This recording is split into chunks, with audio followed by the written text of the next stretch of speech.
Pirmas dalykas, kurį nešia mintis tos visos parodos, yra laiškas Seneliui Šalčiui.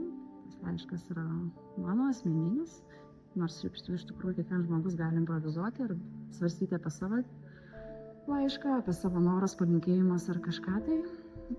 Tai visa šitas kaip organizmas paroda atspindi eglę, atspindi žaislus, yra visumoje pavadinimas paslapčių užribiai, tai kiekvienas, kad nubrėžtų savo ribą, interpretuotų savaip šitoje parodoje, interpretuotų savo laišką, interpretuotų savo viziją.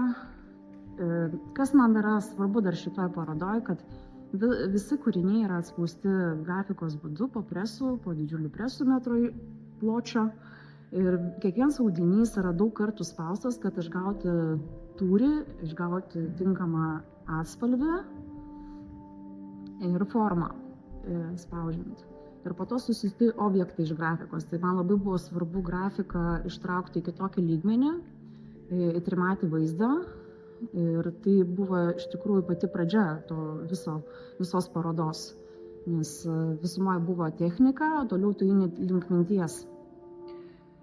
Tai tikiuosi dar plėtoti grafiką į kitokias vizijas, į kitokius kūnus. Tai mano toks noras.